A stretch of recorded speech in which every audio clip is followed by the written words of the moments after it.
Des gens vont à l'école pour apprendre la coiffure. On voit des gens en train de souder dans la rue, des gens vont à l'école pour souder.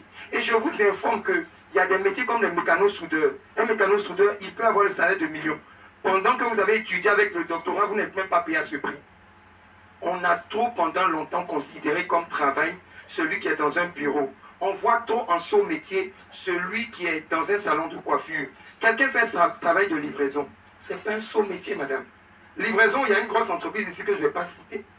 Mais elle fait le plus grand chiffre. C'est quelqu'un qui a réfléchi. Qu'est-ce qui nous empêche de mieux réfléchir? Vous dites que vous faites de la coiffure. En attendant, mais en découvrant ce métier, il y a des gens qui ont développé. Ça peut commencer par un salon de coiffure.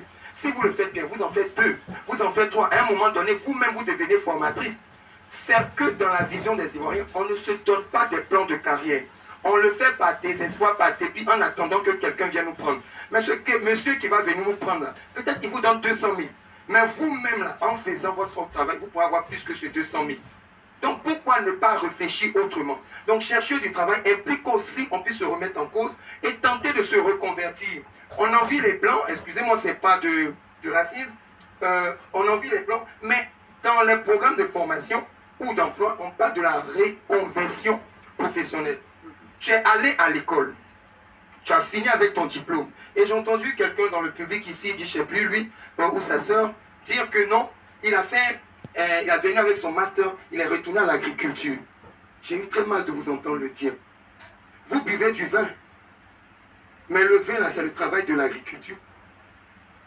Vous mangez du beurre, mais c'est le travail d'un fermier. Donc, il faut qu'on arrête avec cette mentalité de voir en ces choses-là des sots métiers.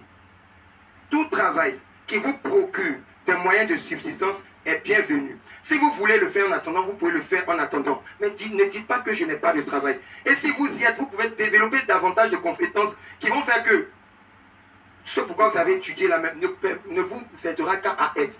Et je lisais, pendant que vous parliez, ça m'a fait penser au portillon du lycée classique. On nous mettait à l'entrée la pensée de Paul Valéry. Savoir, ce n'est qu'un degré pour être. Les connaissances là, que tu as acquises à l'école là, ce n'est pas forcément pour travailler dans le domaine. Mais ces connaissances là peuvent t'aider à savoir écrire un contrat. Est-ce qu'on va t'apprendre à lire un contrat? On ne va pas t'apprendre à lire le contrat. Est-ce qu'on va t'apprendre à diriger? On ne va pas forcément t'apprendre à diriger. Parce que par ta formation, tu as eu quelques compétences pour le faire. Donc il faudrait qu'on change de mentalité. Au bureau, forcément, qu'on est employeur. Je prendrai mon exemple. Pour finir. Pour finir. Je suis sorti de la faculté de droit. Comment je commençais? Déjà, je m'étais donné un plan de carrière. En deuxième année, je partais dans les cabinets d'huissier. On m'envoie. J'apprends, j'écris. Mais quand en quatrième année déjà, j'avais déjà la compétence de quelqu'un qui avait déjà 4 ans. Donc quand je suis sorti de la fac, je n'ai pas besoin de faire Jean Lorgneur. Mon premier dossier, je n'ai pas cru, c'était 100 000. Mais je m'étais tracé une feuille de route.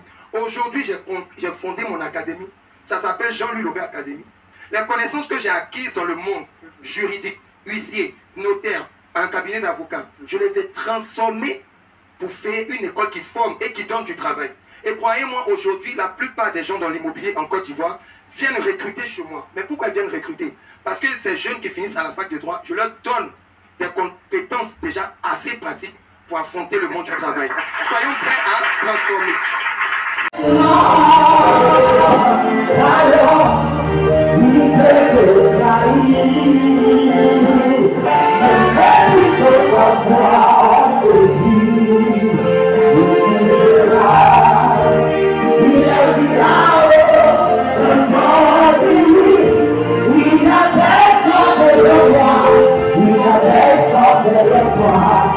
Let's